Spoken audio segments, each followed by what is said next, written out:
Donc, bienvenue à cette session francophone. C'est aujourd'hui la journée internationale de la francophonie et nous voulions marquer ça et rappeler que le français est langue de la Louisiane. De temps en temps, je dois rappeler à notre université que d'après le titre 1 de nos Revised Statutes, tout contrat rédigé en langue française a une validité équivalente à celle de la langue anglaise.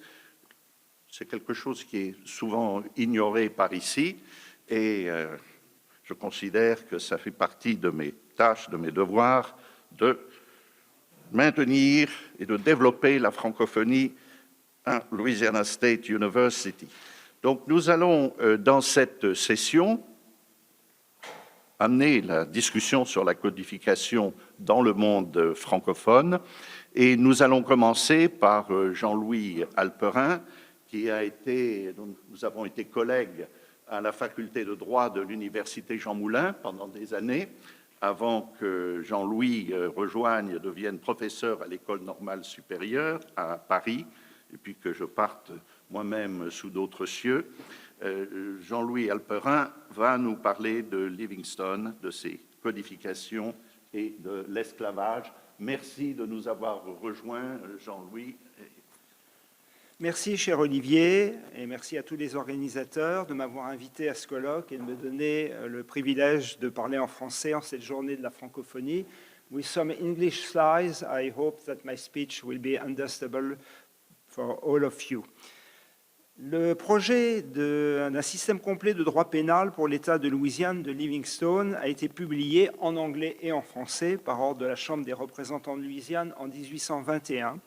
Il a été republié en français par l'avocat Taillandier en 1825, commenté par Charles de Rémusat, donc après Livingstone, c'est le deuxième personnage à droite, et à nouveau discuté par le pénaliste Faustin Hélie en 1835.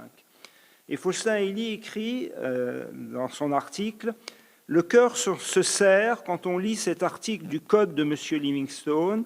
Le présent Code ne s'applique pas aux esclaves. Ainsi, dans cette contrée où la peine de mort est abolie, où Livingstone espérait la faire abolir, dans cette contrée où la peine de mort est abolie, où les droits des citoyens ont une sanction si forte dans la loi, toute une classe de la population est mise hors de cette loi. Il ne s'agit pas du tout pour moi d'opposer la codification esclavagiste du droit civil louisianais en 1825 à une codification française qui serait à la même époque exempte de tout lien avec l'esclavage. Je souhaite tout au contraire suivre la voie empruntée récemment par quelques historiens français du droit pour rappeler que Bonaparte a rétabli l'esclavage et le code noir dans les colonies françaises en 1802, avant que la promulgation du Code civil dans ces colonies soit accompagnée d'arrêtés interdisant entre blancs et libres de couleur les mariages, les reconnaissances d'enfants naturels, les adoptions, les tutelles et les donations. Non seulement l'esclavage n'a été aboli dans les colonies françaises qu'en 1848, mais l'année même du Code civil de la Louisiane, la France arrache à Haïti un traité inégal lui imposant le versement d'une somme de 150 millions de francs or, presque 2 fois le prix de l'achat de la Louisiane par les États-Unis, pour indemniser les anciens propriétaires d'esclaves. Or, plusieurs de ces anciens propriétaires avaient trouvé refuge en Louisiane, et parmi eux, Louis Moreau-Lillet, qui, au cours de ses études de droit à Paris, je remercie Valentine Palmer de ce renseignement, avait eu comme tuteur Moreau de Saint-Méry, un des personnages en bas, qui est le leader du parti esclavagiste au début de la Révolution française. Last but not least, pour ternir l'image des juristes français, des recherches récentes ont montré que le sage Portalis avait défendu une propriétaire d'esclaves au début de sa carrière d'avocat à Aix, avec des arguments très esclavagistes, et emprunté, ce sont mes dernières recherches, certaines des formulations du discours préliminaire à un journal royaliste et réactionnaire reparaissant en 1800. Je ne viens donc pas faire une quelconque leçon venue de la soi-disant patrie des droits de l'homme à l'égard du Code civil de la Louisiane de 1825, mais poser la question de ces rapports avec le reste de l'œuvre codificatrice, en grande partie inaboutie de Livingstone. Je partirai des articles du Code louisianais 1825 sur l'esclavage, pour passer ensuite à Livingstone et à la place de l'esclavage dans son œuvre, avant de terminer par une comparaison entre le Code civil de Louisiane, qui intègre l'esclavage, et les codes civils français, mais aussi le Code pénal colonial français, le Code pénal brésilien, qui traite de l'esclavage. 100 ans après l'édit du roi de France sur la discipline des esclaves en Louisiane, 55 articles en 1724, 19 ans après le Code noir du territoire d'Orléans, 40 articles, 17 ans après le digeste de 1808, qui traite des esclaves en plus de 60 articles, le Code de 1825 consacre lui aussi une soixantaine d'articles à l'esclavage. Cette relative stabilité dans le nombre des articles, alors que le Code de 1825 est beaucoup plus long que le digeste, est un premier indice de l'aspect essentiellement conservateur de la codification de 1825 sur ce sujet du statut des esclaves. Vous savez, différents textes qui sont représentés. Aucune innovation essentielle n'est apportée au principe de base de la servitude. Comme a dit un historien américain, « The Bill of Rights turned upside down ». Les esclaves sont entièrement sujets à la volonté de leur maître et susceptibles de châtiment. Ils n'ont pas de capacité juridique, ils peuvent être vendus, bien évidemment, ils ne peuvent pas se marier avec des personnes libres, ils sont incapables de recevoir ou de transmettre par succession. Comme l'a très bien expliqué ce matin le professeur Lovett, il y a aussi des dispositions sur la transmission de l'esclavage par la mère, mais il me semble aussi que dans le Code de 1825, il y a une sorte de silence sur les sources de l'esclavage, et notamment le fait que la présentation du digeste de 1808 entre distinction personnelle résultant de la nature, et comme celle des mineurs, et résultant de la loi, comme celle des esclaves, ne soit pas reprise, et peut-être une certaine gêne par rapport à la question, bien évidemment, de la traite et de la source de l'esclavage.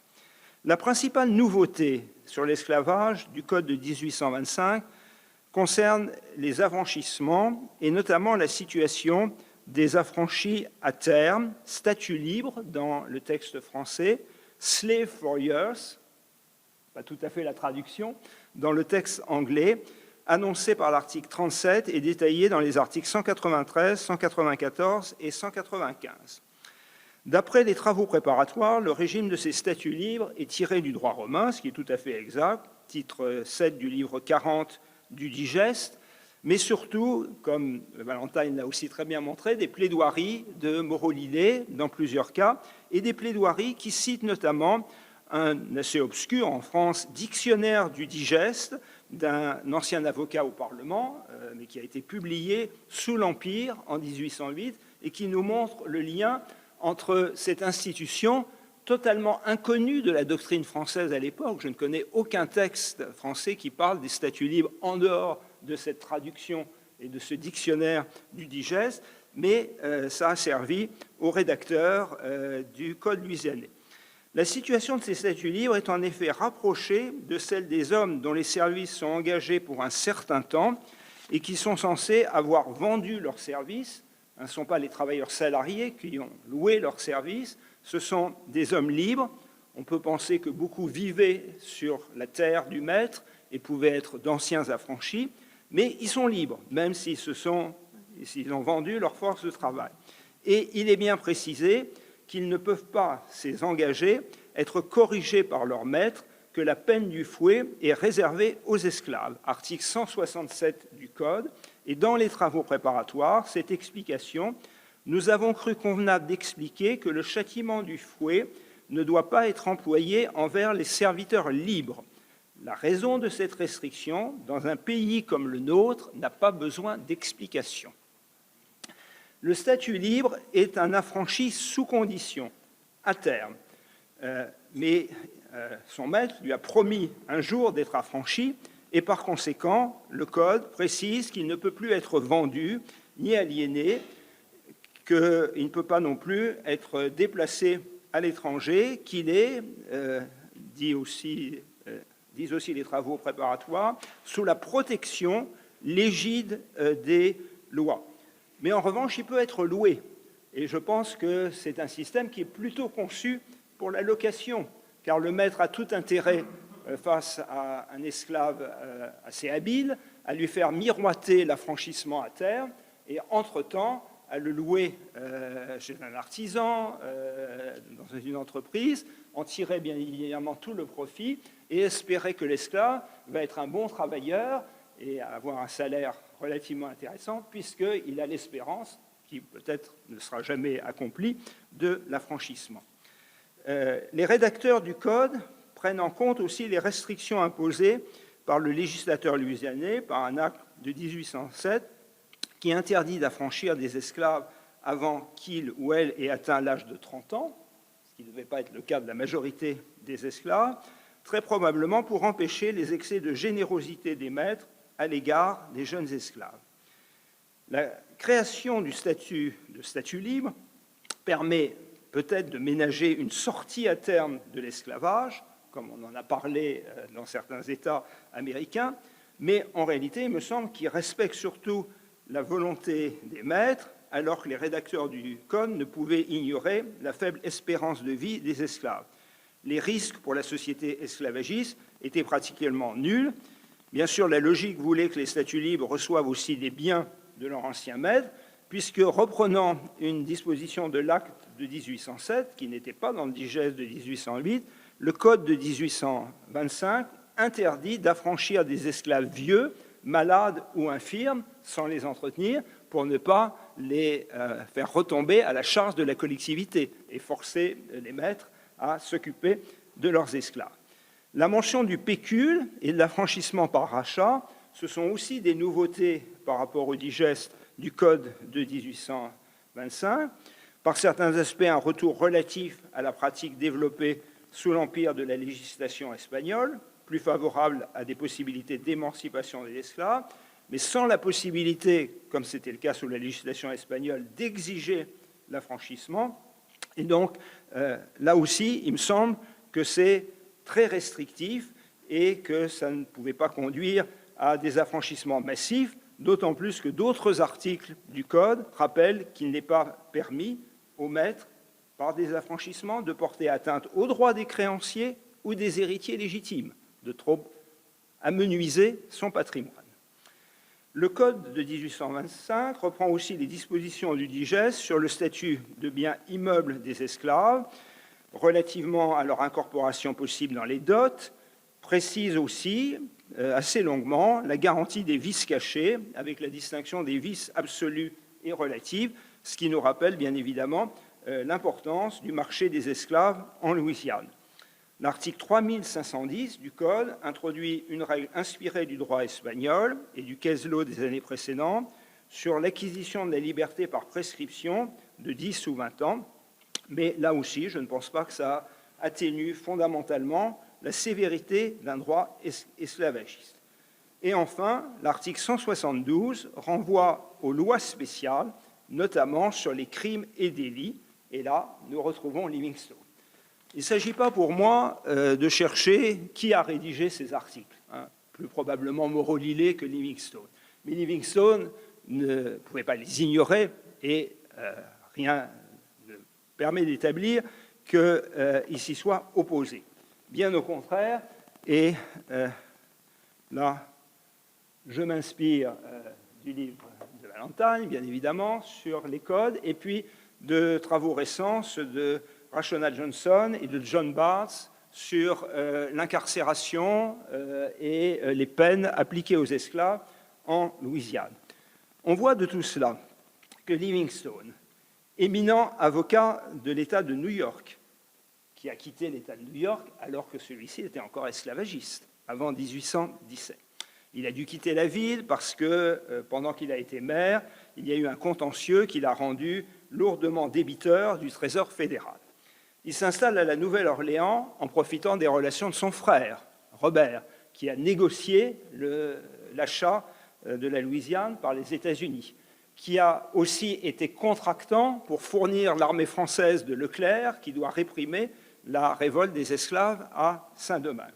Et aussi bien Robert qu'Édouard ont été propriétaires d'esclaves, ont très bien connu tout le profit qu'ils pouvaient tirer du coton, mais aussi d'autres productions. Édouard Livingstone a épousé la veuve d'un planteur de Saint-Domingue, Moreau de Lacy, qui avait été tué pendant la révolte de Saint-Domingue.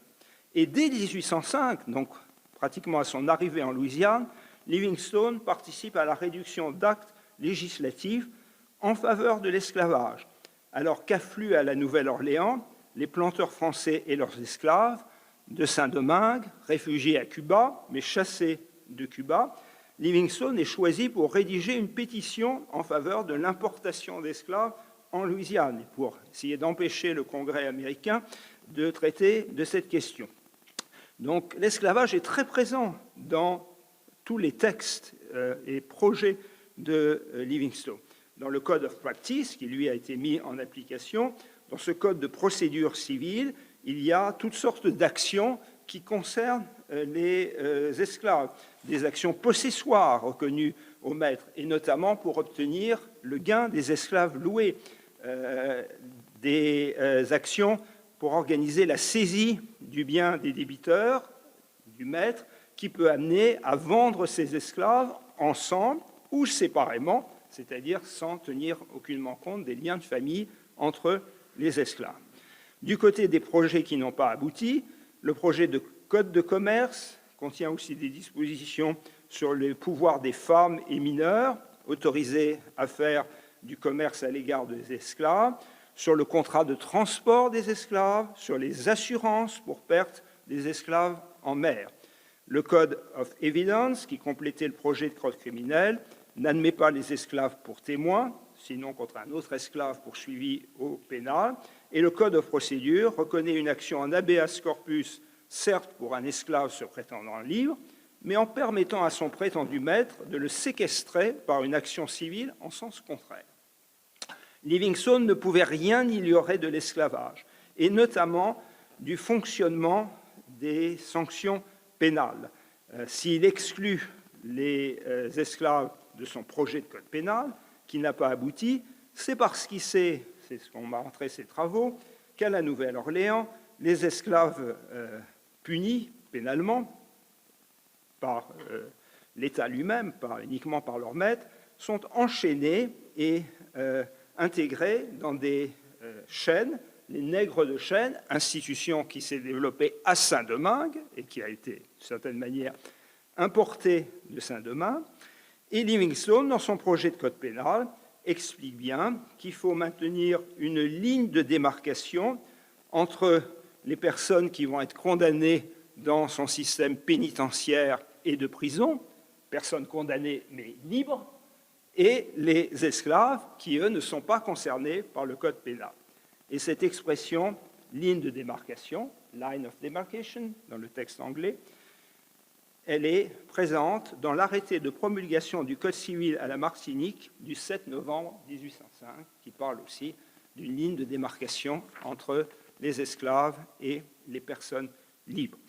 Sur ce point, Livingstone était très loin des thèses de ses amis européens, de Bentham, dont il prétend s'inspirer. En réalité, c'est Bentham qui s'est intéressé tardivement un peu à l'œuvre de Livingstone. Je ne pense pas qu'il y ait eu tellement d'influence. Bon, Bentham était plutôt favorable à une extinction progressive de l'esclavage, mais dès 1802, dans son traité de législation civile et pénale, il proteste contre la privation de liberté des personnes réduites en esclavage.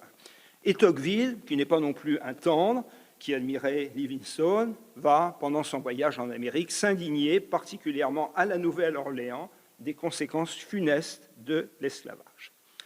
Faut-il alors opposer la codification louisianaise, qui, comme on le sait, intègre l'esclavage, aux droits français et brésiliens qui, à la même époque, connaissent d'autres rapports entre les codes de droit commun et les règles s'appliquant aux esclaves? Je voudrais, pour terminer, avoir une vue un petit peu plus nuancée. Comme je l'ai dit, l'esclavage est maintenu dans les colonies françaises jusqu'en 1848 et avec des arrêtés qui prohibent les mariages entre blancs et noirs qui sont restés appliqués jusqu'en 1831. Même sur le territoire de la métropole, une simple circulaire du ministre de la Justice de 1803 a interdit les mariages entre blancs et noirs. Cette circulaire ne fut pas écartée pour les tribunaux, même si elle ne semble pas avoir donné lieu à l'annulation de mariage. Sur la question de savoir si les esclaves étaient meubles ou immeubles, dans la tradition française, si l'on peut dire, du Code noir, ils sont meubles. Mais il y a, à la demande des colons, des décisions des cours d'appel des colonies françaises et de la Cour de cassation qui admettent qu'ils puissent être immobilisés en faisant la distinction entre les esclaves qui travaillent à la terre, immeubles par destination, et ceux qui sont placés comme esclaves domestiques, soit dans la maison du maître, soit dans d'autres maisons. Peut-être une influence chez les colons, pas à la Cour de cassation, qui, je pense, ne lisait pas le Code civil de Louisiane, mais chez les colons français des colonies, peut-être la connaissance des avantages que pouvait avoir l'immobilisation des esclaves dans le Code civil louisianais. Dans le domaine pénal, c'est quelque chose dont s'est aperçu assez récemment dans l'historiographie française, la codification révolutionnaire, puis la codification napoléonienne, n'a pas été introduite tout de suite dans les colonies françaises, où continue à s'appliquer l'ordonnance criminelle de 1670. Donc, avec la possibilité de recours à la torture, dont on n'a pas de preuves absolues, mais très probables, et surtout, et là on a des preuves, des esclaves qui sont, quand ils sont condamnés à mort, roués, brûlés, pendus, au pays qui a institué en principe la guillotine comme traitement égalitaire pour tous les condamnés à mort. Et c'est seulement progressivement, à la fin de la Restauration et sous la monarchie de Juillet, qu'il va y avoir quelques évolutions.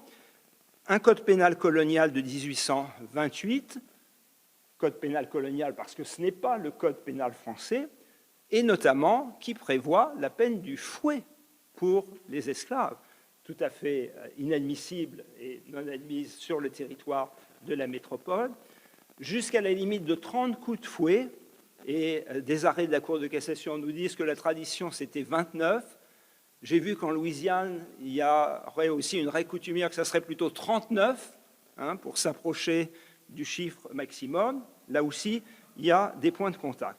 Mais alors qu'en Louisiane, les choses bougent peu entre le Code civil et la Civil War, en France, avant même l'abolition de l'esclavage, un avocat, Isambert, proche des anti-esclavagistes, devenu ensuite conseiller à la Cour de cassation, et des membres de la Cour de cassation font un petit peu bouger les choses.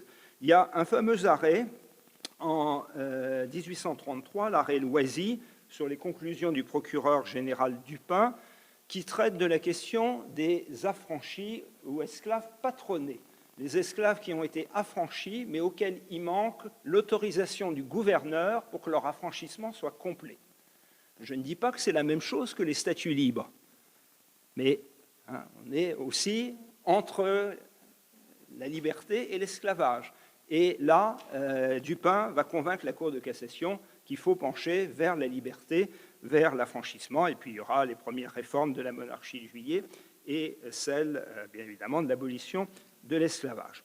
La comparaison avec le Brésil peut paraître un peu outrée, encore que ce n'est pas si loin. J'ai placé cette carte pour montrer que de la Louisiane au Brésil, en passant par l'espace Caraïbe, on est bien évidemment dans un ensemble de territoires qui ont connu l'esclavage et où l'esclavage a été, à des dates différentes, aboli, avec au centre Haïti, qui est la première république noire, qui, bien évidemment, a banni l'esclavage, tout en adoptant un code qui est, pour l'essentiel, la traduction, ou le maintien en français, plus exactement, du Code civil français. Le Brésil n'a pas de Code civil, maintient l'esclavage jusqu'en 1888, mais a un code pénal de 1830, assez précoce, assez admiré, et qui contient la peine du fouet comme peine spécifique pour les esclaves qui remplace, en dehors de la peine de mort, toutes les autres peines, notamment la peine de prison. C'est quasiment le système préconisé par Livingstone qu'on retrouve dans ce code. J'en arrive donc à une sorte de conclusion. J'ai voulu établir des points de contact entre ces différentes situations. Bien évidemment, encore une fois, les codes louisianais et celui de 1825 sont ceux qui intègrent l'esclavage dans le code, mais l'esclavage n'est pas loin, appliqué dans les colonies françaises avec le code et en contradiction avec le code jusqu'en 1848, au Brésil dans le code pénal, et avec ce rôle du fouet comme marque de la subordination des esclaves qu'on retrouve dans les trois territoires et finalement cohabitant avec la codification. Sur le terrain de la codification, ces situations invitent à se montrer prudents quant aux effets des règles générales de ces codes qu'on interprète, notamment pour le Code Napoléon, comme fondés sur la liberté et l'égalité. On est loin pour les esclaves, bien évidemment, de la liberté et de l'égalité. Sur le terrain de l'esclavage, il ne s'agit pas d'accabler spécialement le Code louisianais, peut-être pas le plus dur des législations des États esclavagistes, des États sudistes de l'Amérique, mais j'ai terminé donc avec le traité inégal passé entre Haïti et la France l'année du Code civil de Louisiane, Tocqueville, avec ses positions anti-esclavagistes, mais en même temps très répressives et très colonialistes aussi. Et puis, l'œuvre bien connue d'Harriet Beecher Stowe, Uncle's Cabin, qui s'achève par la mort de Tom sous les coups ordonnés de fouet d'un maître louisianais qui savait qu'il ne risquait rien dans les lois de son État.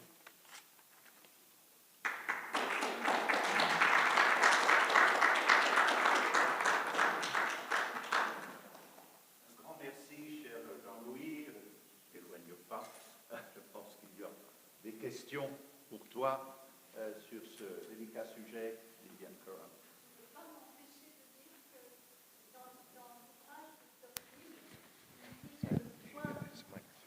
Il dit que le plus grand point de vulnérabilité des États-Unis serait justement son héritage d'esclavage. Et je crois qu'on peut dire qu'il avait entièrement raison quand on regarde par la suite les conflits sociaux, même actuellement, je crois qu'il avait bien prédit.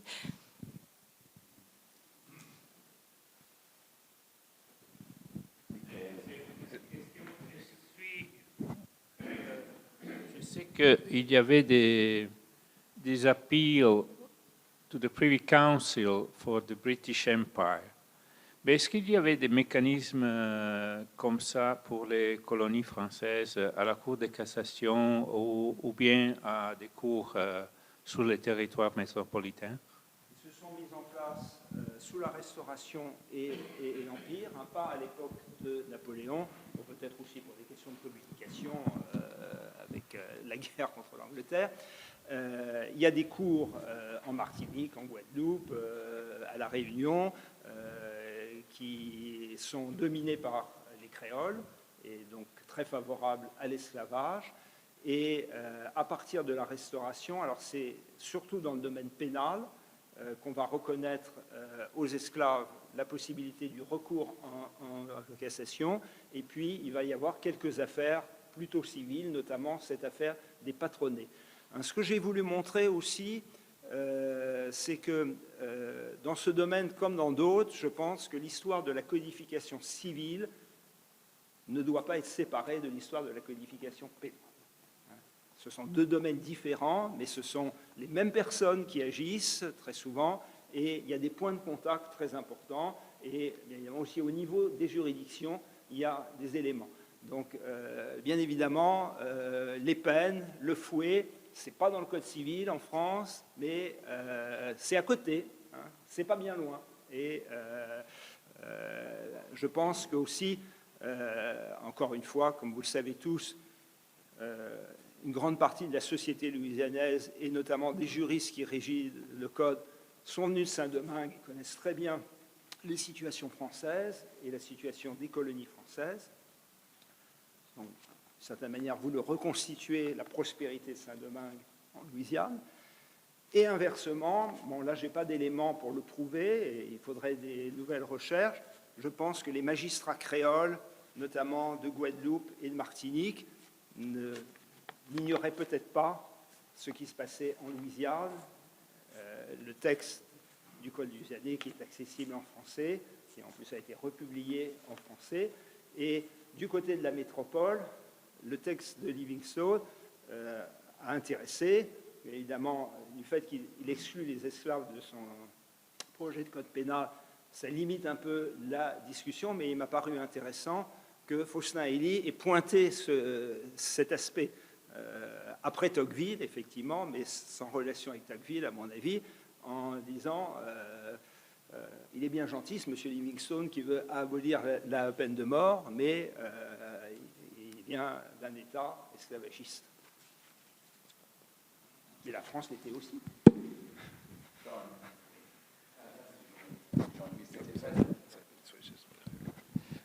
Merci Jean-Louis, c'était très intéressant. Je voudrais faire une petite observation sur le sujet d'esclavage en Inde, parce que oui. C'est une matière technique, parce que l'Inde n'était une partie de l'Empire britannique en cette date. C'est sous le contrôle de la Compagnie des Indes. Et beaucoup des Britanniques ont cherché de chercher l'abolition de l'esclavage en Inde jusqu'à 1843. Et aussi, c'est un peu différent parce qu'il y a un système d'esclavage indigène en Inde. C'est la réalité. C'est tout à fait différent de le reste de l'Empire britannique. J'ai voulu montrer aussi par cette chronologie quelque chose de très simple. 40 ans entre le Code louisianais et le 13e amendement. Et dans cet intervalle, des événements très proches que beaucoup de contemporains, pas tous, bon, ceux qui étaient plus âgés au début n'ont pas pu connaître la fin, mais certains ont pu connaître l'ensemble de cette évolution et donc travailler beaucoup autour de cette question de l'esclavage. Merci.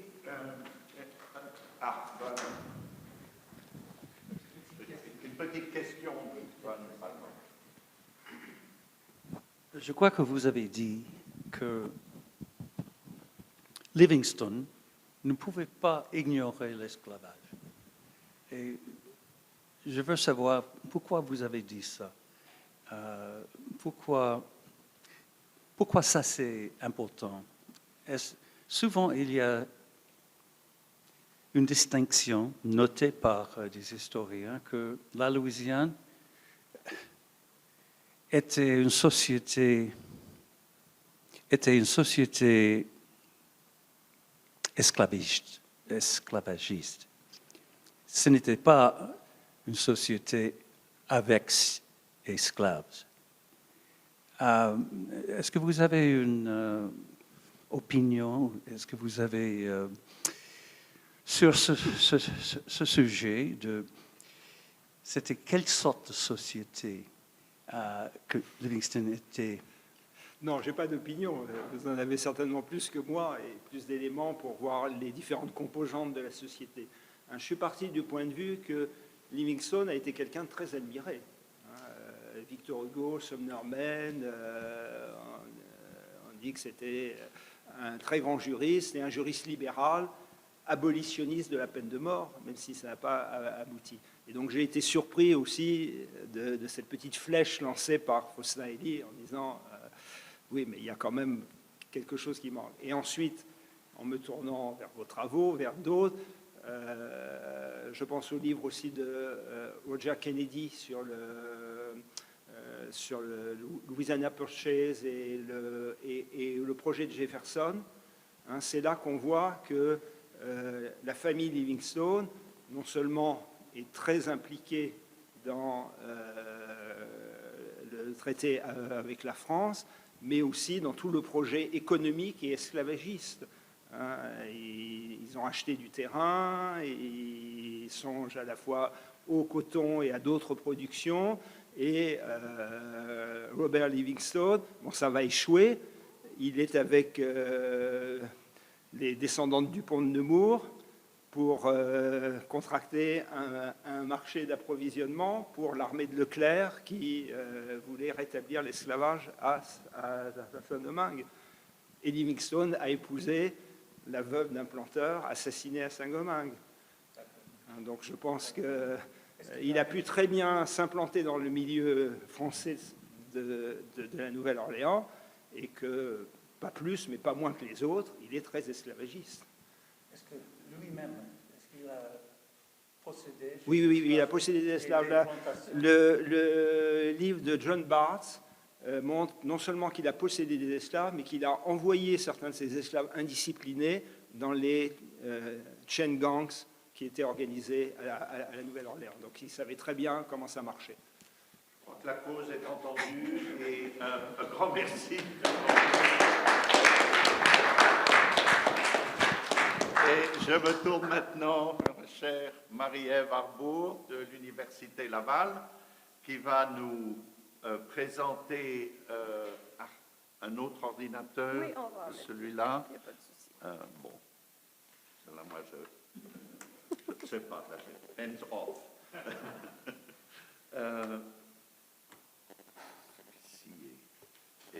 Ah oui, c'est pour les dents. OK, donc Marie-Ève Arbour va nous parler des traditions dans les codes civils, passer de la coutume vers les droits fondamentaux. Est-ce qu'on peut seulement mettre la présentation Enlever. Ah, elle est là, voilà. Tu as des slides? Elles sont déjà là, allez, c'est très bien. It's fine. Yeah. These are. This is for you. Thank you.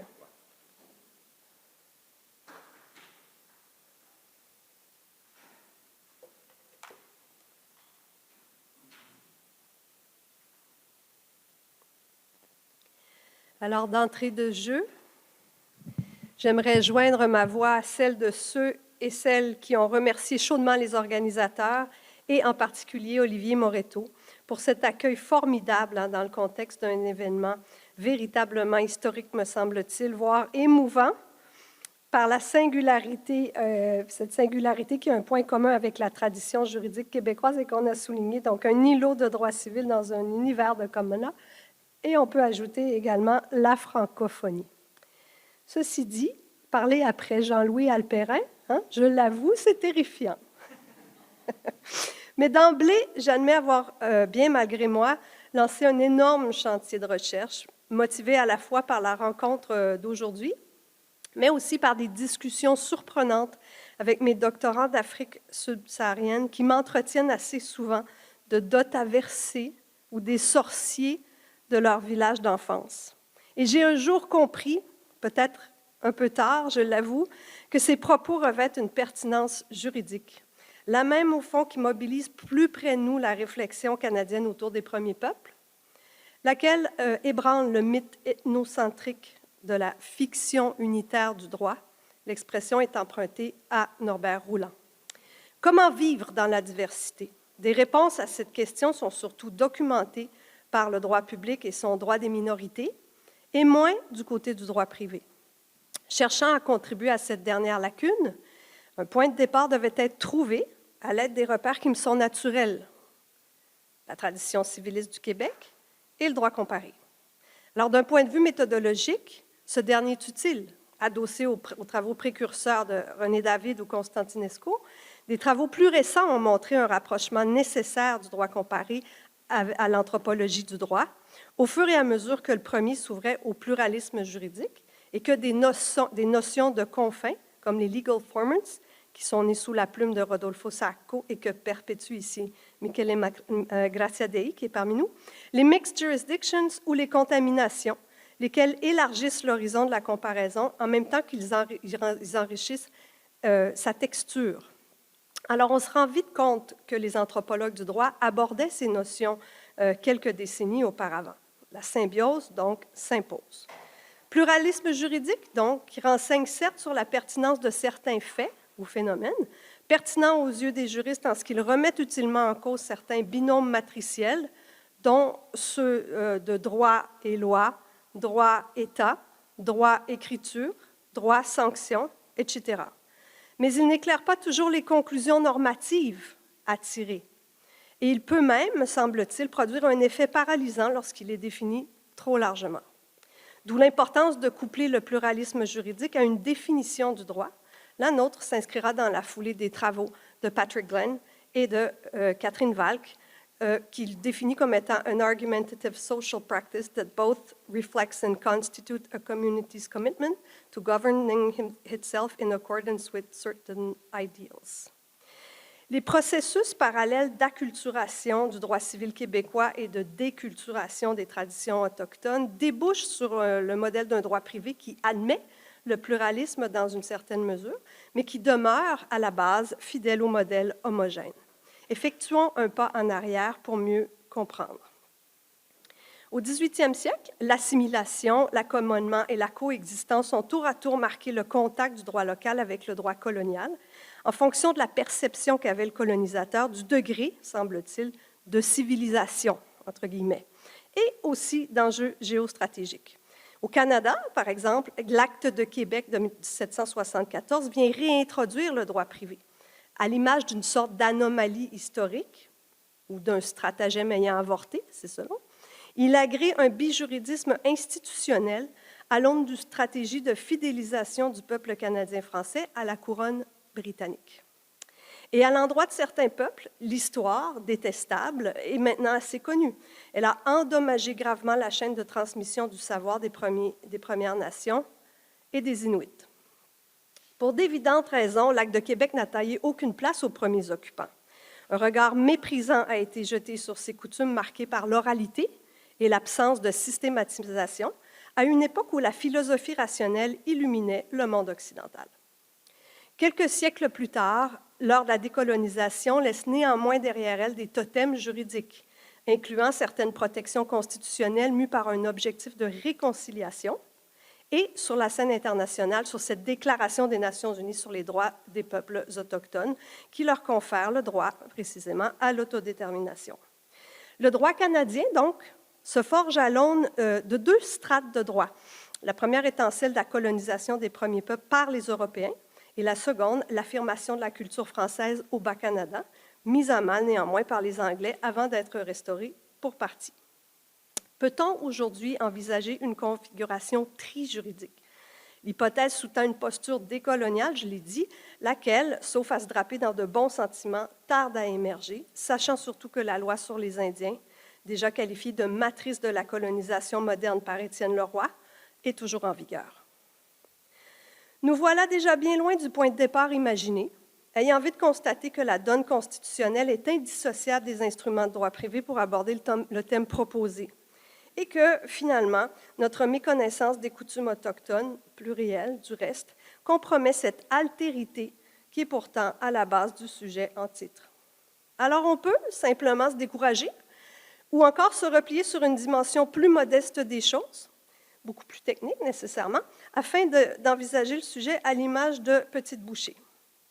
Des manifestations d'interaction entre le droit officiel ou dominant, je n'ai pas encore tout à fait trouvé le terme qui me plairait pour le décrire, et la coutume retiendront ici notre attention, abordée suivant les catégories imaginées par Pospisil, notamment, et qui distinguaient entre les stratégies d'arrimage territorial ou bien personnel. Et j'ajouterai, dans un contexte parallèle et plus récent, judiciaire, troisième point, dans la mesure où d'autres sous-groupes de la population nourrissent un droit privé pluriel, adossé cette fois à la protection des droits fondamentaux et, pour notre propos, la Charte des droits et libertés de la personne du Québec. Alors, les trois figures théoriques ouvrent la porte à un exercice de calibrage entre le droit privé et les droits constitutionnellement protégés. Le respect des droits ancestraux ou la liberté de culte ou de religion viennent assez naturellement en tête. L'articulation territoriale est plutôt bien documentée.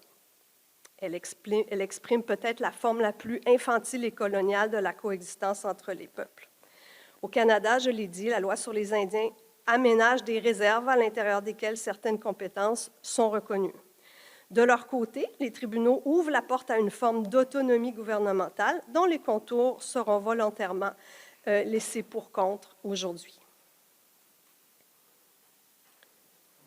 La question qui se pose donc est la suivante. Dans quelle mesure l'autonomie gouvernementale s'étend-elle aux institutions de droit privé? La question d'un statut personnel coutumier demeure nébuleuse. De même, le véhicule permettant sa mise en œuvre, pensons à l'option de loi. Ces notions trouvent néanmoins écho sous la plume, par exemple, d'un Ghislain Otis. Mais dans un autre registre, tournons plutôt notre regard sur les codes civils, à l'endroit desquels l'on nourrit de grandes expectatives pour régler un peu tout.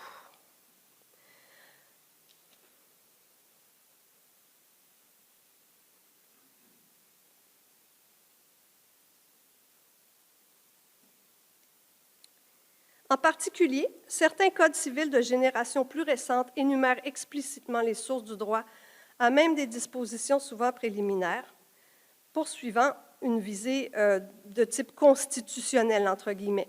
L'expression est tirée des riches propos introductifs du nouveau Code civil de Porto Rico.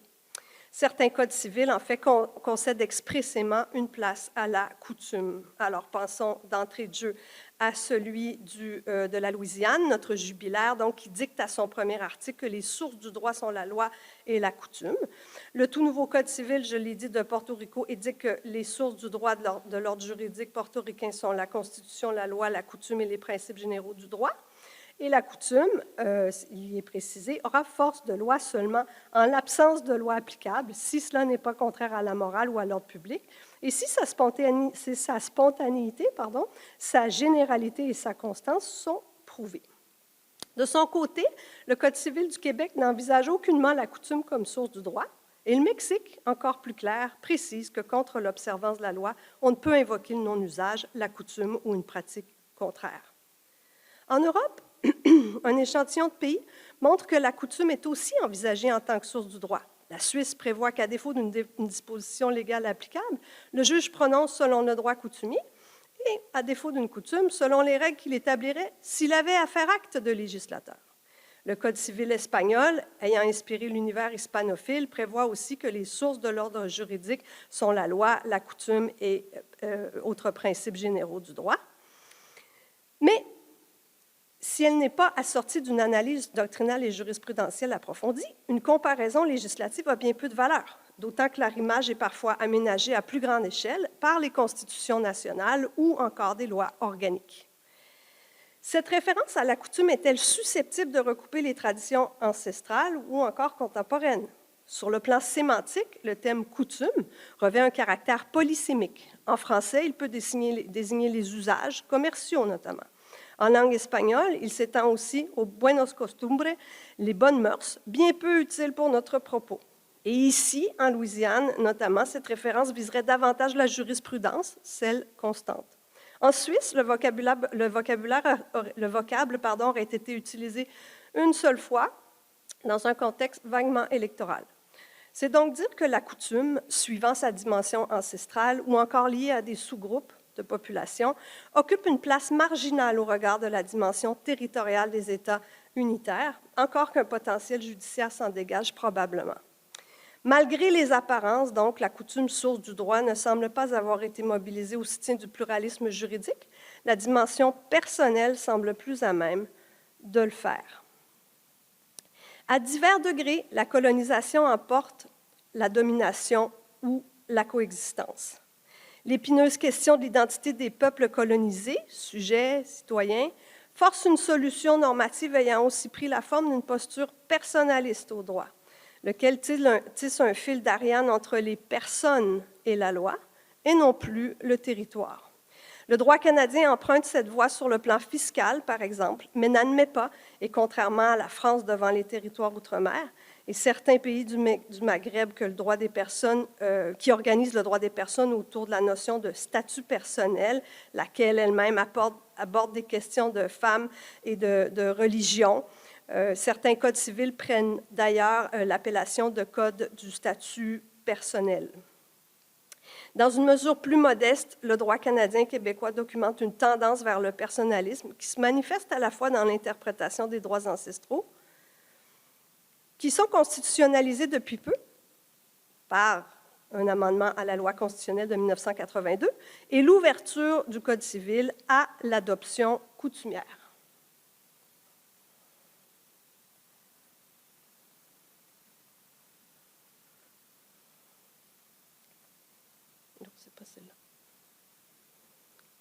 L'article 35 de la loi constitutionnelle à peine évoquée prévoit que les droits existants ancestraux ou issus de traités des peuples autochtones du Canada sont reconnus et confirmés.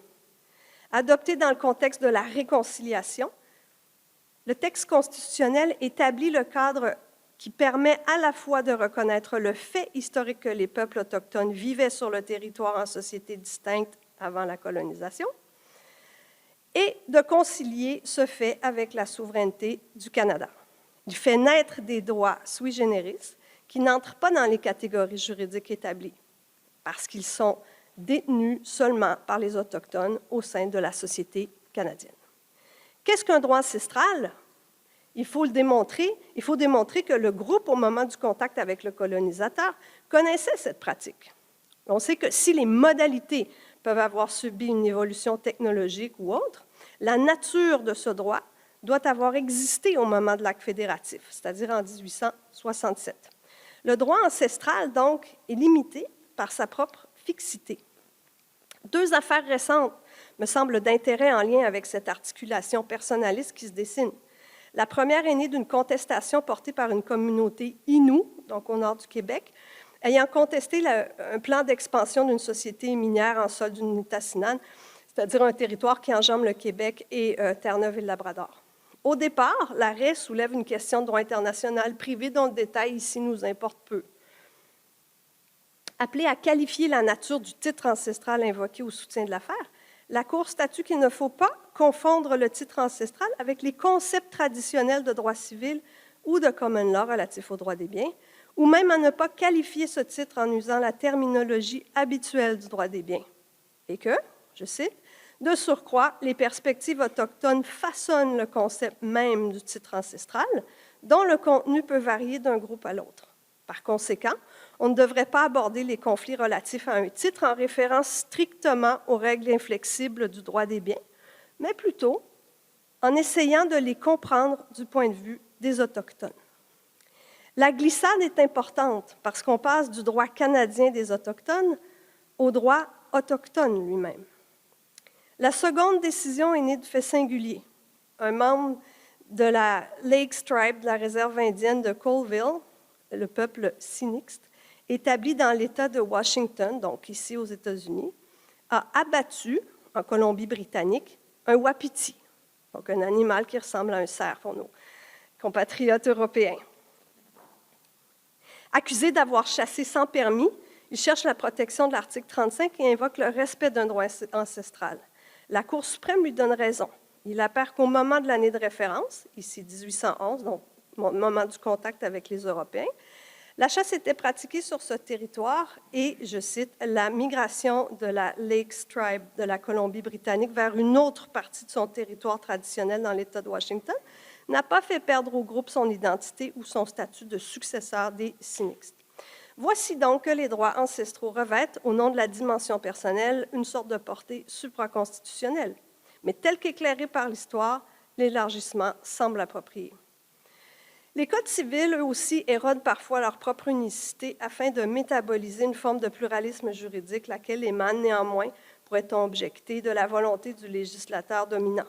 Deux exemples illustreront mon propos. Depuis peu, le Code civil du Québec reconnaît les adoptions coutumières, lesquelles peuvent se substituer aux conditions d'adoption prévues par la loi, celle de toute coutume autochtone du Québec qui est en harmonie avec les principes de l'intérêt de l'enfant, du respect de ses droits et du consentement des personnes concernées. Mais s'il est vrai que la garde coutumière a été intégrée au Code civil du Québec, n'est-ce pas au prix d'une manœuvre légicentrique? C'est-à-dire que toutes les conditions de son insertion sont déterminées par la loi, et que cet îlot de droit coutumier inséré au Code civil émerge sans qu'il soit symptomatique d'un désir du législateur de reconnaître toutes les coutumes qui forgent, dirons-nous, le droit privé des premiers peuples. Le droit coutumier de matrice autochtone revêt pour lors un caractère de légitimité seulement lorsqu'il est avalisé et alors validé par le pouvoir officiel. Bien d'autres exemples existent. À son livre 5, le Code civil français aménage des dispositions applicables à Mayotte. À leur endroit, les mêmes critiques peuvent subsister. À supposer que nous empruntions cette voie dans d'autres domaines, droit des biens, droit des personnes, etc., devrons-nous convenir qu'un mini-code civil coutumier incoatif prend forme à même le Code civil, si bien que les dispositions parallèles jouxteront, dans 20 ans, 30 ans, 50 ans, plusieurs titres du Code, et que le Code civil du Québec 3.0, parce qu'on en a déjà eu 2, sera en quelque sorte dédoublé. La question se posera assurément, pourquoi ne pas aménager, à l'image du nôtre, un Code civil autochtone, ou son équivalent, fruit d'une réforme maturée, partagée et planifiée? En marge de ces modes d'arrimage technique, personnel et territorial se jouxte celui, beaucoup plus évanescent, de la mise en œuvre des droits et libertés fondamentaux par les juges, lesquels conditionnent à leur tour le droit privé. Au Québec, la notion d'accommodement raisonnable, par exemple, naît du contact du Code civil avec le droit quasi-constitutionnel qu'aménage la Charte des droits et libertés de la personne, autour notamment de la liberté de religion. L'enjeu ici prend une tournure individuelle et ne revêt aucun caractère systématique. C'est bien au contraire. Seule en son genre, la disposition préliminaire du Code civil entrée en vigueur en 1994 prévoit qu'il s'interprète de concert avec la Charte, laquelle, pour parfaire l'alignement, s'applique entre parties privées. En particulier, elle prévoit que le Code civil régit, en harmonie avec la Charte des droits et libertés de la personne, les droits fondamentaux. La symbiose entre les deux textes juridiques a donné naissance, notamment, à la notion d'accommodement raisonnable, je l'ai dit, et la personnification du droit qui découle en fait de cette symbiose, suscite quelques critiques dans la mesure où, effectivement, le droit devient imprévisible et peut s'appliquer, en fait, à mesure d'homme. Alain Suppiot, commentant un phénomène plus vaste, mais néanmoins relié, disait que le droit disparaît comme un bien commun, au profit justement d'une solution plus individuelle, résultant, on le sait, de l'individualisme libéral que la disposition préliminaire aménage.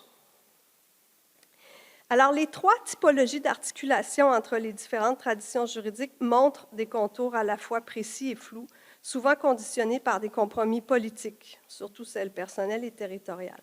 L'articulation judiciaire, néanmoins, pose des défis qui lui sont propres et ouvre sur une question fondamentale. En demandons-nous trop? Je terminerai là-dessus, au Code civil. Merci. Un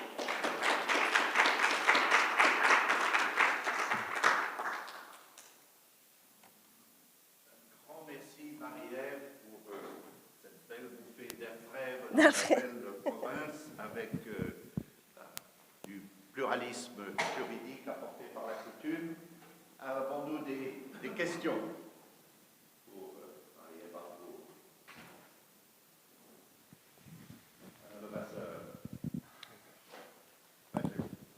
Je suis un peu intrigué par la longueur de cet article 543.1. Nous en avons beaucoup dans notre Code civil louisianais de ce genre d'article.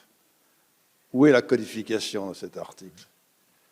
Ça me rappelle beaucoup les articles que nous avons maintenant dans le Code civil, qui sont essentiellement des textes législatifs qui incorporent dans le Code civil des arrêts. Vous avez un article de 23.15 quelque chose, après avoir énoncé le principe comme quoi le propriétaire des animaux est responsable, oui.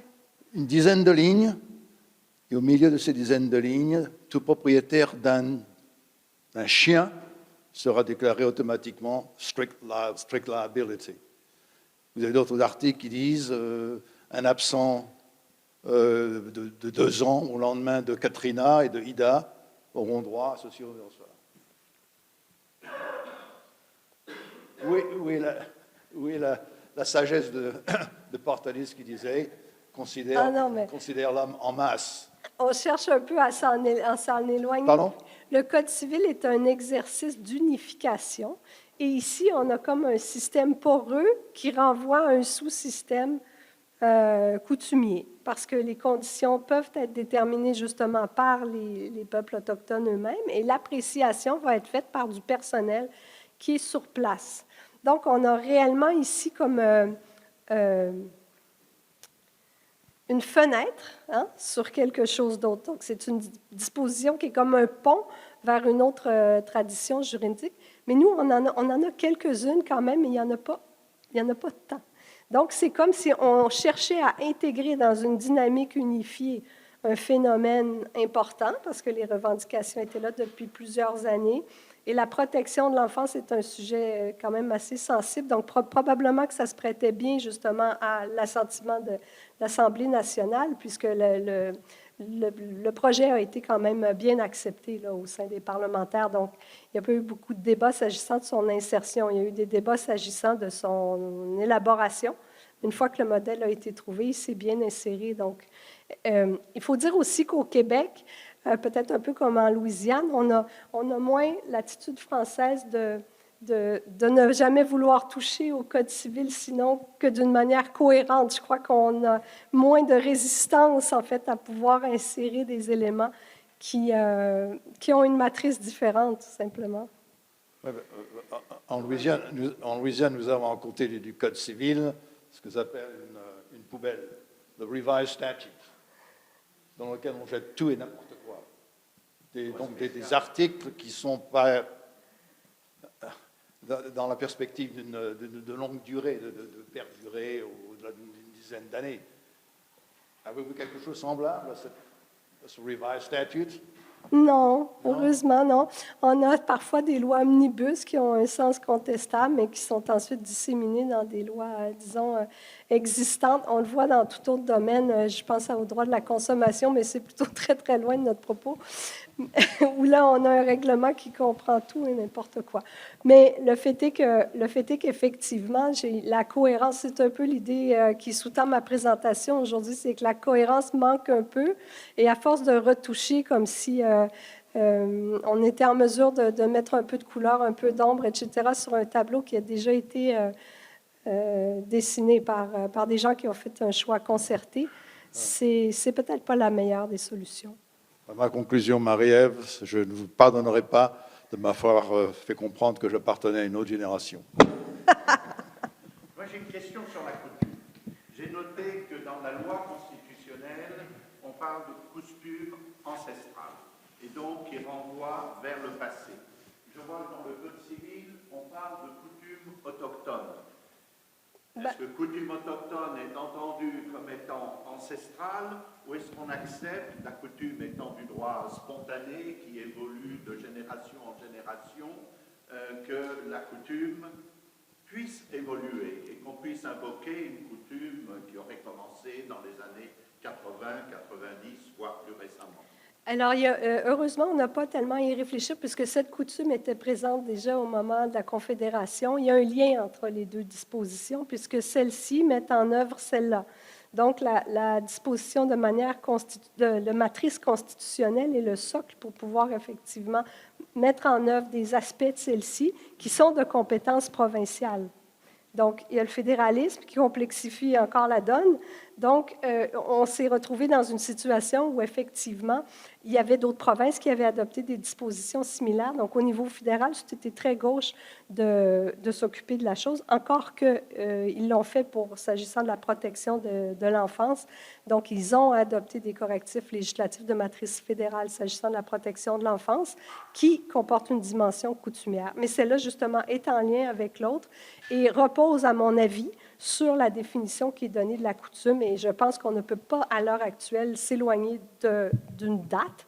C'est pour cette raison que je parlais de fixité de la coutume, puisque j'ai l'impression que le développement des coutumes nouvelles pose problème, en fait. Pose problème. On aurait plus, pour reprendre le langage de Jacques van der Linden, du droit coutumier que de la coutume qui, elle, par nature, est vivante. Absolument. Donc, les modalités peuvent différer mais les modalités, ça connote un aspect technique ou procédural, donc ce n'est pas en lien avec l'existence, disons, matérielle de la coutume elle-même qui doit être constatée en date de l'acte confédératif. Est-ce qu'il y a d'autres questions? Alors, je vous propose de remercier chaleureusement.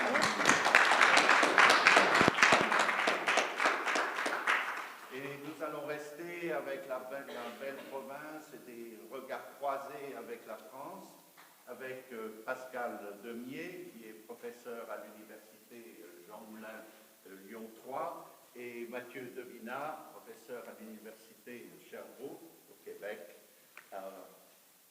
Un duo. Un binôme. Un binôme. Non, moi je préfère le langage musical. Et je ne veux pas le transformer en trio. Très bien.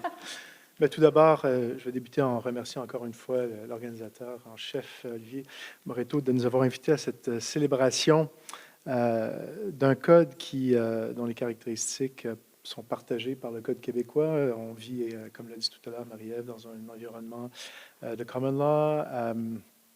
Et on était au cœur d'un système de droit mixte. Bon, j'ai vu que Vernon Palmer n'est pas là, mais bon. Et aussi parce que nous aussi, on a célébré l'anniversaire récent du Code, mais c'était le 30e dans ce cas-là, donc il est passé à l'âge adulte. Et si j'évoque cette célébration, c'est pas pour faire de l'ombre à la célébration du Code louisianien, mais c'est parce qu'elle est à l'origine de de notre collaboration entre moi et Pascal Demier. On avait en fait à réfléchir en binôme au Québec sur les réformes du droit qui ont porté sur le Code civil au Québec depuis son entrée en vigueur en 1994. Et rapidement, dans nos discussions, on s'est rendu compte que la réaction des juristes face à ces réformes-là était très différente selon qu'on se trouve au Québec ou en France. Il y a une espèce de crispation évidente face aux réformes qui ont été exprimées par les juristes français. En revanche, au Québec, les réformes n'ont pas fait l'objet de réactions aussi fortes, du moins pas sur le plan de l'objet à modifier, c'est-à-dire le code lui-même. Et en discutant avec Pascal, on a formulé certaines hypothèses pour expliquer un peu l'origine et la raison d'être de ces différences. Et on en est venu à la conclusion que la manière de percevoir le Code civil permettait peut-être d'expliquer l'ouverture ou la fermeture des juristes face aux réformes. Et c'est donc cette comparaison entre les deux perspectives devant le Code civil qu'on voudrait partager avec vous en abordant le sujet qui était abordé en 40 minutes il y a un an, en le comprimant en 20 minutes à travers deux thèmes, en fait, les façons de réformer et ensuite les résultats de la réforme. Tout ça pour illustrer notre réflexion sur le sujet. Pascal? Sur la façon de réformer, alors bon, petit rappel que tout le monde a entendu depuis ce matin. Donc le Code civil français a été promulgué en 1804. C'est un événement majeur pour la France, pour le monde. Comme ça a été rappelé en début de journée, c'est un cadeau qui est fait au monde, qui frôle la perfection. Et il faut avoir conscience du fait que cette image du Code civil, cette adoration du Code civil, même si elle est évidemment exagérée ou très caricaturée volontairement dans mon propos, n'est pas non plus totalement déconnecté de certaines représentations qui perdurent, qui sont ancrées et qui sont assez présentes dans l'esprit des juristes français, particulièrement de la doctrine civiliste. On peut en voir des manifestations si on regarde à grands traits les anniversaires du Code civil français, 1804, 1904, le centenaire. Alors au moment du centenaire, on commence à constater qu'il a vieilli, il a beaucoup vieilli, il ne répond plus vraiment aux besoins du temps. L'hypothèse d'une révision est évoquée, mais elle n'est pas vraiment adoptée, on se tourne plutôt vers des questions d'interprétation. 150 ans, alors le Code civil a encore plus vieilli, il a vraiment beaucoup vieilli. Au moment du 150aire, l'initiative est prise de le réviser totalement, de refonder notre Code civil. Une commission est mise en place, elle va travailler pendant plusieurs années, elle ne va pas aller jusqu'au bout de la préparation d'un nouveau projet de Code civil, mais les titres qui ont abouti ne seront jamais adoptés, c'est un échec. Arrive le bicentenaire. Je m'arrêterai un petit peu plus longtemps sur le bicentenaire pour bicentenaire, puisque c'est une célébration assez paradoxale en France. On est en 2004, Et la célébration du bicentenaire, qui va être assez évidemment importante, est un peu ambiguë. C'est-à-dire que d'un côté, il y a une glorification du Code civil français qui n'y avait jamais eu les années précédentes. Et vraiment, quand on lit toutes les contributions, toutes les colloques, toutes les manifestations autour des 200 ans du Code civil français, on voit énormément rappeler que c'est une merveille, qu'il a traversé les époques, qu'il a illuminé sur tous les continents, enfin bon, bref, c'est une perfection. Et on sent que ce discours qui est vraiment devenu extrêmement fier et orgueilleux du Code civil tient aussi au contexte de 2004, c'est-à-dire un contexte dans lequel il est plus menacé que jamais. Il y a un projet de Code civil européen qui a beaucoup braqué les juristes français. Il y a le premier rapport Doing Business qui vient d'être publié, qui ne nous a pas fait non plus très plaisir. Il y a une sorte de réaction qui tient à réaffirmer tous les mérites, toute la gloire, toutes les qualités du Code civil français. Bon, pour autant, il a encore plus vieilli. Il a 200 ans. Si on veut maintenir cette image d'un code modèle, d'un beau code, il va falloir l'actualiser. Le choix qui est fait en 2004, notamment du fait de l'échec précédent, c'est un choix de le réformer par pans, de le réformer par morceaux. On va s'y atteler à partir de 2004. Alors attention, ce n'est pas une réforme par pan, mais qui serait programmée dès le départ de façon un petit peu cohérente, où on prendrait les titres les uns après les autres. C'est une réforme par pan, par morceaux, qui se fait à des temporalités différentes et assez étonnantes. Certaines ont abouti, bien sûr, le droit des contrats, la preuve, la prescription, les sûretés. D'autres sont soit en cours, soit dans les limbes. On ne sait pas trop. Donc le Code civil français est toujours le même depuis 1804, avec un rajeunissement qui se fait actuellement par touche, contrairement à la situation québécoise où il y a eu 2 codes civils. Merci. Alors, effectivement, comme l'a dit Pascal, il y a eu 2 codes civils. On a connu 2 codifications qui avaient des ambitions elles-mêmes très différentes. La première codification, on en a parlé un peu ce matin, je pense que c'était Michael Macaulay. C'est une codification, en fait, qui visait simplement à exprimer le droit alors en vigueur, un droit reçu de la colonisation française avec certaines adaptations. Mais ce qui est certain, c'est que l'ambition de réformisme ne se trouve pas dans la première codification. Et le Code, donc, incarne une certaine stabilité, un rattachement historique au droit antérieur avant la codification. Et bien entendu, ce code sera conçu un peu comme ici à partir d'un modèle du Code civil français pour faire court. Et ce sera un code qui, encore une fois, va être apprécié pour ses qualités, notamment le fait qu'il est bilingue. Il ne sera pas nécessairement adulé comme le Code français, mais il sera protégé. Pourquoi? Parce qu'on considérait qu'il reflétait une des caractéristiques de la société québécoise, celle de faire partie de la tradition de droit civil. Et cette caractéristique identitaire, si on veut, était rattachée également à la langue et à la religion catholique. Et dans ce contexte, les juristes étaient plutôt réticents à adhérer à des réformes ou à même les proposer, ce qui fait contraste avec la deuxième recodification, celle de 1994, qui, elle, va provoquer une réaction inverse, une ouverture, si on veut. Comment l'expliquer? L'œuvre de 1994 est à la fois une œuvre de reformulation et de réforme, ce qui est plus étonnant pour une recodification. Celle de 1994, en fait, les chiffres varient selon les auteurs, mais on considère généralement qu'il y a environ 30 à 40 % du nouveau code qui est également du nouveau droit, ce qui est beaucoup en termes de quantitatif quand on pense que ça modifie le cœur du droit privé. Alors, ce qui est certain, c'est que le rapport qu'entretiendront les juristes à l'égard du code va basculer. Et ça se reflète de différentes manières. La première, c'est qu'il y a plusieurs institutions qui ont été ajoutées au Code sans qu'on crie au scandale. On pouvait discuter des réformes elles-mêmes, mais pas sur le fait qu'elles touchaient ou risquaient de toucher à l'organisation interne du Code. La numérotation, par exemple, ça dérange personne. Tout ça passe par l'entremise du législateur, mais ça a touché des institutions nouvelles. On a permis justement la grossesse pour autrui en droit de la famille, l'union civile. Il y a des rénovations importantes de régimes comme le droit de la copropriété. Alors tout ça s'est déroulé avec une acceptabilité juridique partagée.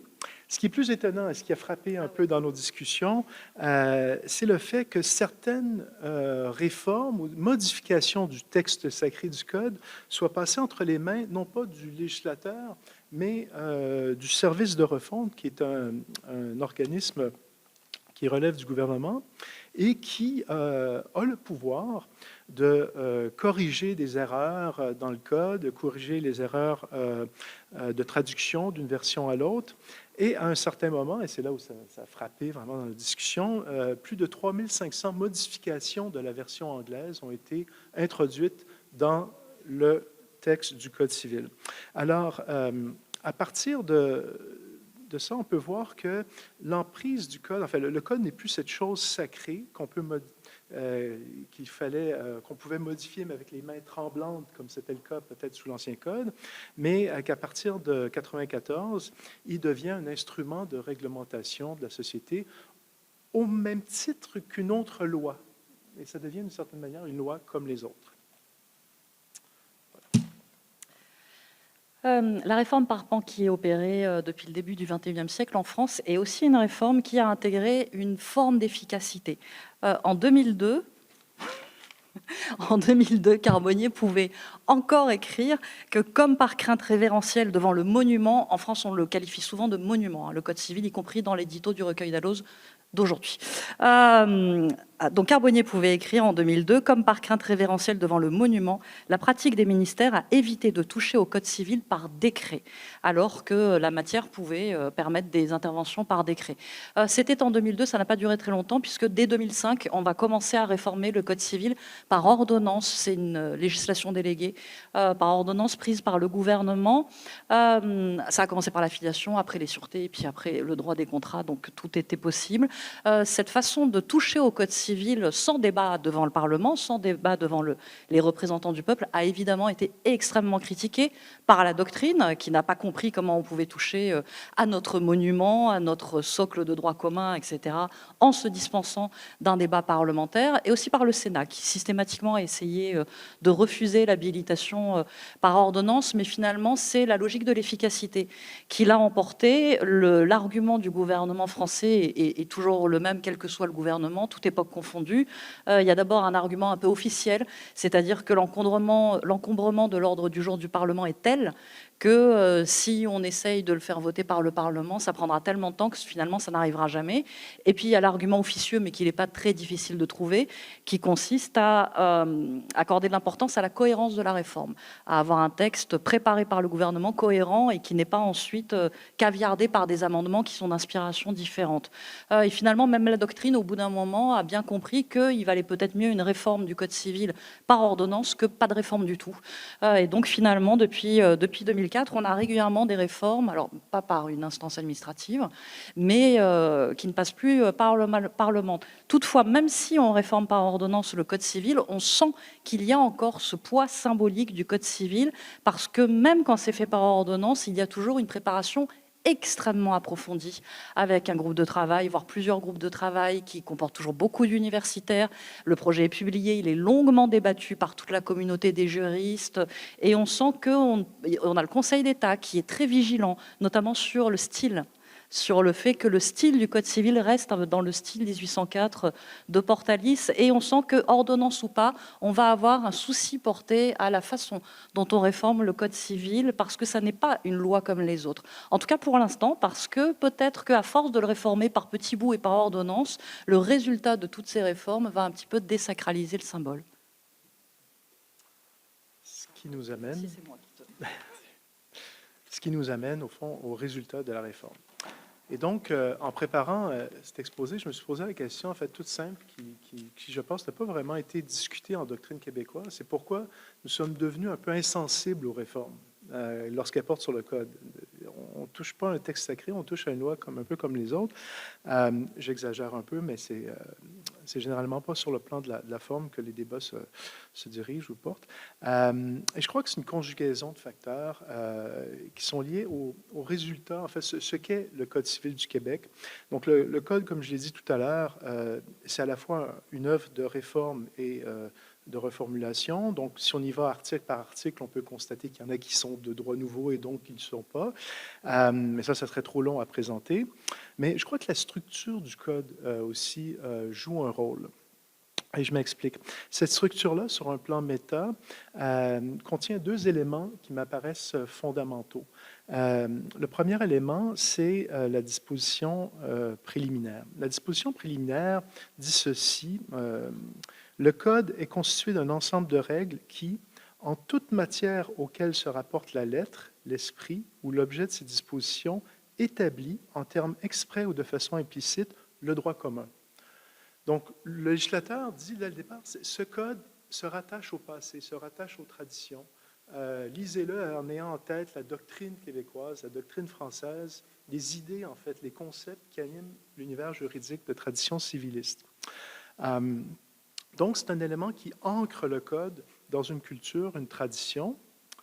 Et en même temps, vous avez le second élément qui m'apparaît important, c'est la déstructuration, restructuration. On fait l'abandon du découpage tripartite du code antérieur, qui est en fait celui qu'on trouve en droit français, pour le remplacer par un code avec une structure à partir de 10 thèmes, 10 domaines, qui segmentent le droit privé à partir de catégories ou de domaines qui nous apparaissent aujourd'hui, je dirais, comme juristes québécois, aller de soi. Enfin, on aurait de la difficulté à penser le droit autrement.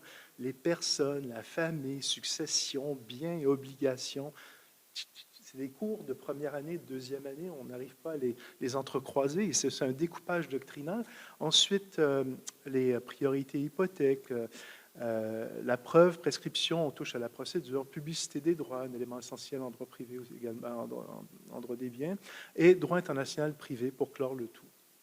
Le chiffre 10 aussi donne une impression de rationalité, une structure de 3 à 10, le système décimal en droit, pourquoi pas.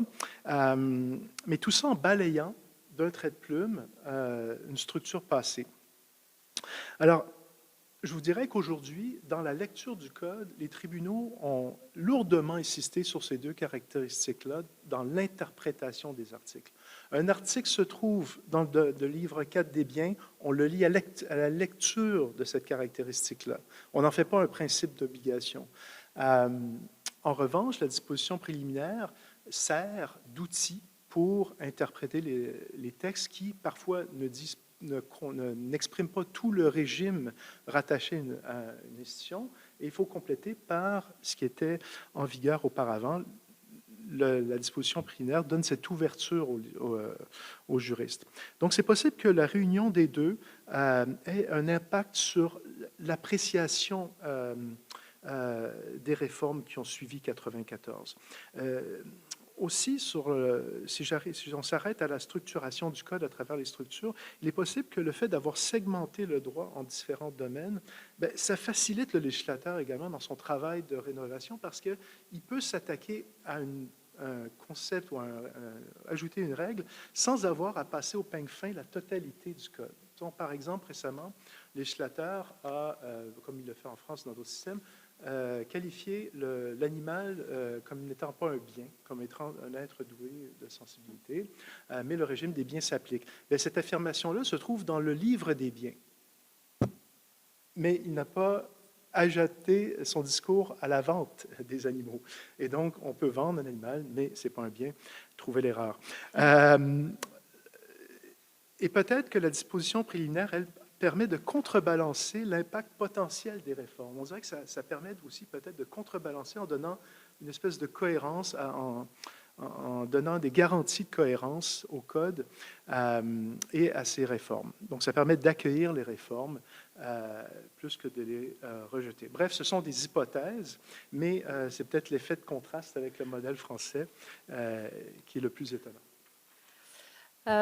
Oui, la comparaison avec le modèle français est assez éloignée puisqu'il n'existe pas l'équivalent de la disposition préliminaire et de l'affirmation du droit commun. Pour autant, il y a quand même une véritable charge symbolique sur le droit commun dans le Code civil français, puisque c'est celui qui a réussi à réaliser l'uniformisation de la législation, comme c'est très clair dans son intitulé initial, le Code civil des Français. Avec le temps, ce symbole de droit commun, ce symbole de législation uniforme, avec sa stabilité dans le temps, le Code civil français va devenir non seulement notre droit commun, mais aussi la véritable constitution civile des Français, comme c'est souvent rappelé par la doctrine civiliste, aujourd'hui encore, bien que l'affirmation soit extrêmement discutable.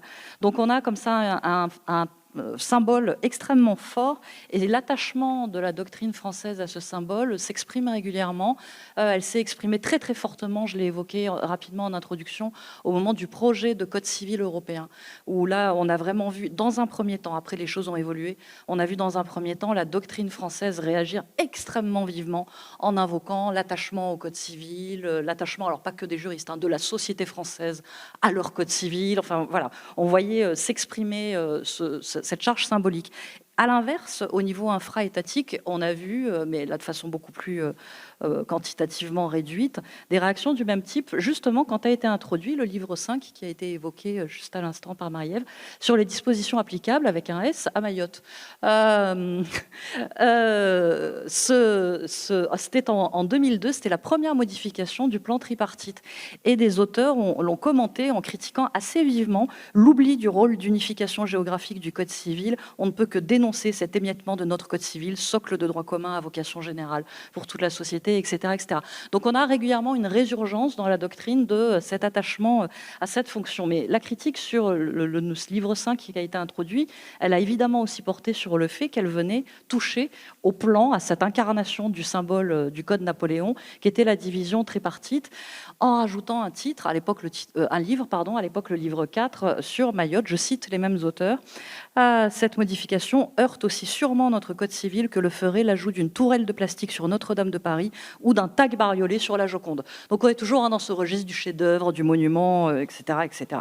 On le voit à l'issue de tout ce mouvement, et notamment à l'issue de ces retouches de cette réforme par retouche qu'on pratique en France. On voit le résultat, le plan actuel. On a 2 livres supplémentaires. Depuis 2006, on a aussi un livre 4 des sûretés.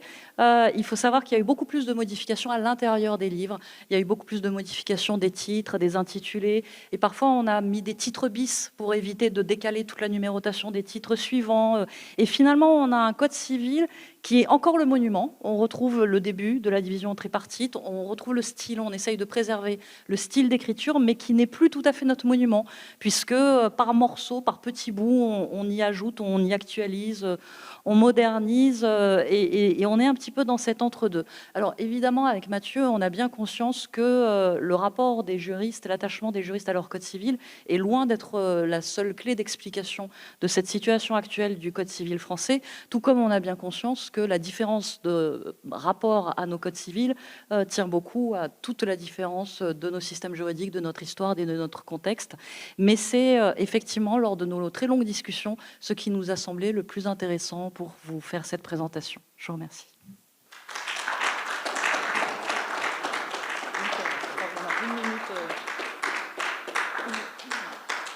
Le programmateur se sent très mal. J'aurais dû vous donner 20 minutes de plus. J'aurais voulu vous donner 20 minutes de plus.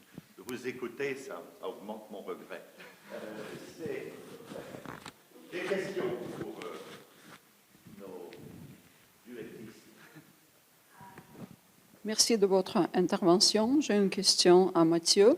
Je vous demande de me fournir quelques clarifications. Vous avez dit d'abord qu'avec la recodification en 1994, le Code civil était devenu une loi ordinaire comme d'autres lois, qu'il avait perdu son rôle symbolique et hiérarchique, etc.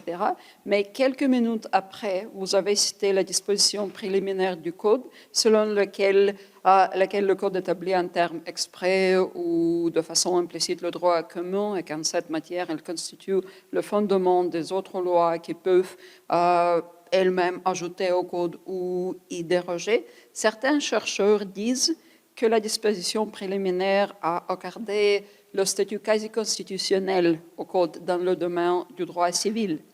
Comment est-ce que vous pouvez réconcilier votre hypothèse, le Code en tant qu'une loi ordinaire, avec la disposition préliminaire qui accorde ce statut quasi constitutionnel? Excellente question.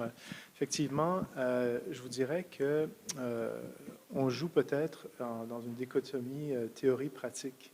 En théorie, quand on enseigne le Code civil, on le présente comme étant l'apothéose, l'incarnation d'une histoire, d'une tradition.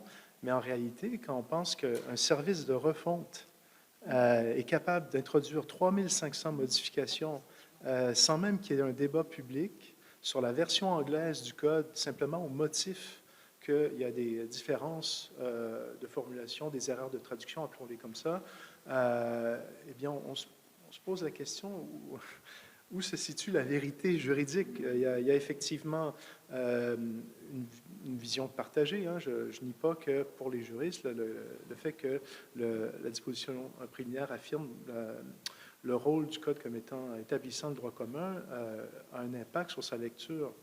Mais dans son traitement, dans le traitement de la textualité du Code, on ne traite pas ce texte-là comme si c'était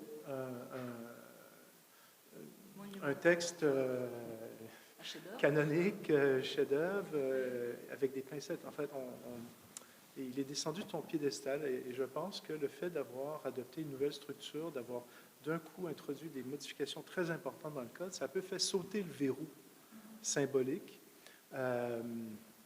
Mais bon, je ne vous dis pas que les deux sont conciliables, mais je l'explique comme ça. Une différence théorie-pratique qui se reflète dans la manière de traiter les textes. Mais est-ce qu'il y a déjà des arrêts qui traitent de la disposition préliminaire? Sur le plan du discours jurisprudentiel, doctrinal, la disposition préliminaire, elle est affirmée comme ayant même une portée normative. Récemment, la Cour suprême du Canada l'a dit, alors que initialement, on aurait pu y voir simplement une affirmation symbolique, mais elle a catégorisé ça comme étant une disposition qui avait une portée normative. Ça nous contraint à lire le texte d'une certaine manière. Et à côté de ça, il y a des fonctionnaires qui touchent au Code. Alors, je ne vous dis pas que le système est cohérent, mais il se présente de cette manière. Un petit commentaire sur la disposition préliminaire. Je trouve qu'elle a beaucoup de sens dans un système mixte où on oublie de comprendre et on a de difficulté à combiner, je dirais plutôt, le droit général par rapport au droit spécial. Et cette terminologie aurait été utilisée au Québec, peut-être ça devrait, parce que la traduction anglaise, elle est amusante. Jus communes. En anglais, je ne peux pas mettre comme un nom. J'ai proposé deux articles qu'on adopte une telle disposition en Louisiane, qui serait vraiment nécessaire. Complet.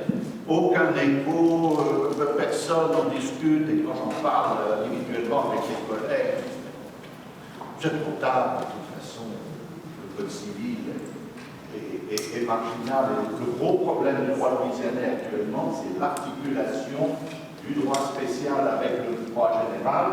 Quand la loi spéciale ne prévoit pas, les juges n'ont pas l'idée, ou les parties n'ont pas l'idée de revenir au code civil, qui est, comme tout le monde le sait, un système civiliste fertile en solutions par le biais de l'interprétation. D'autres questions? J'ai une question qui concerne plutôt le droit du Québec, parce que je crois connaître la réponse pour la France, mais je ne connais pas la réponse pour le Québec. Quelle importance ça a qu'une disposition soit dans un livre plutôt que dans un autre? Et bon, je me permets alors une remarque plutôt qu'une question. Bien évidemment, le code français, c'est un code unificateur qui a été fait pour unifier le droit français. Bon, ce n'est pas le cas de tous les codes. Hein. Les codes unificateurs, il n'y a pas que le code français, mais ils sont plutôt minoritaires dans l'ensemble des codes. Et par ailleurs, bon, je ne dis pas que c'est la même chose, mais si on regarde les situations coloniales qui échappaient au code ou qui avaient des règles dérogatoires, si on regarde le droit d'Alsace-Moselle depuis 1918 jusqu'à nos jours, et puis maintenant Mayotte. Et je dis ça notamment pour nos collègues américains. Il y a un grand débat en France actuellement sur le droit de la nationalité, parce que dans le Code civil, dans ce livre 5, il y a déjà une disposition dérogatoire sur l'acquisition de la nationalité par le droit du sol. Et donc, le monument, il est déjà criblé de trous. Hein. C'est comme le mur de l'ancien ministère de la Défense, boulevard Saint-Germain. Bon, sur la question, effectivement, de la place des articles dans un livre ou dans un autre, je vous donne un exemple. Premièrement, pour y répondre, c'est que c'est un rôle au niveau de l'interprétation de l'article.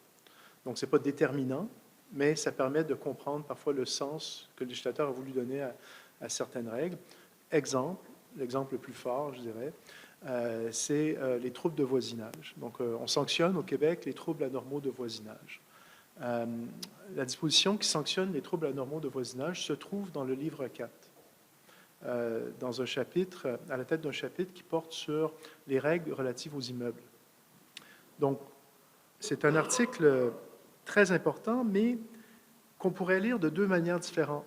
On pourrait focaliser sur sa place dans le Code et dire que c'est réservé au rapport entre propriétaires voisins, parce que c'est dans le livre 4 et le livre 4 s'intéresse au droit réel par opposition au droit personnel, ou on pourrait en faire un principe de vie en société qui introduit des obligations entre voisins au chapitre de la responsabilité civile extra-contractuelle. Et ces deux lectures ont donné lieu à une controverse importante au sein de la doctrine, qui a divisé la doctrine, qui a divisé la jurisprudence, pour enfin être tranchée par la Cour suprême de manière à retenir une lecture qui ne tient pas compte de la place de l'article dans le Code pour y voir un principe général qui déborde des relations simplement entre propriétaires voisins.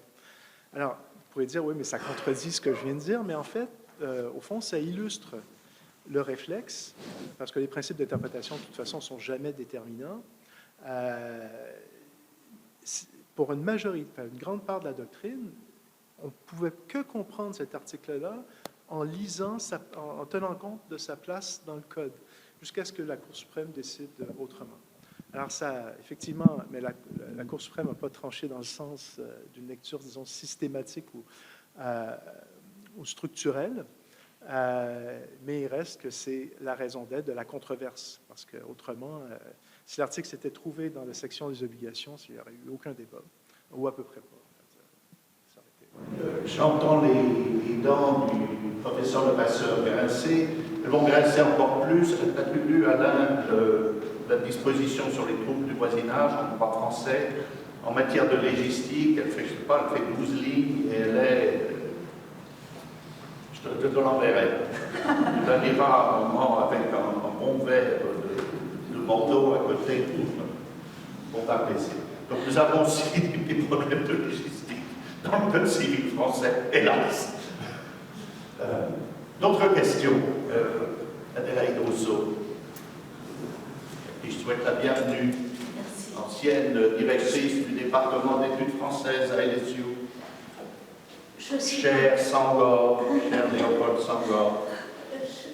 Je suis comparatiste, mais pas juriste. Auriez-vous la gentillesse d'élaborer livre 5, quelles sont ces dispositions applicables à Mayotte, s'il vous plaît? Je suis désolée, mais je pourrais vous répondre, mais pas spontanément, je ne les ai pas du tout en tête. Je ne sais pas si l'un de mes collègues français c'est vrai qu'on les pratique peu. Non. C'est très court. C'est très court. Oui, c'est très court. Il fait quelques pages, il fait 5-6 pages, quelque chose comme ça. Qu'est-ce que ça fait dans le Code civil? C'est exactement ce que disent les auteurs que j'ai cités. Ils ne sont pas contre le fait d'avoir un dispositif à la Mayotte, mais pas dans le Code civil. C'est ça, je crois.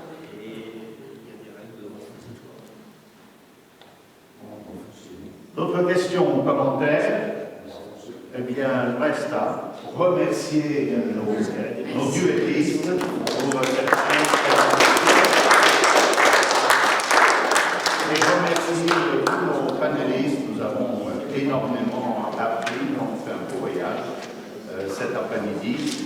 Il y a des rafraîchissements ici. La doctor lecture aura lieu, bientôt à la langue anglaise, aura lieu dans cette salle. Merci encore.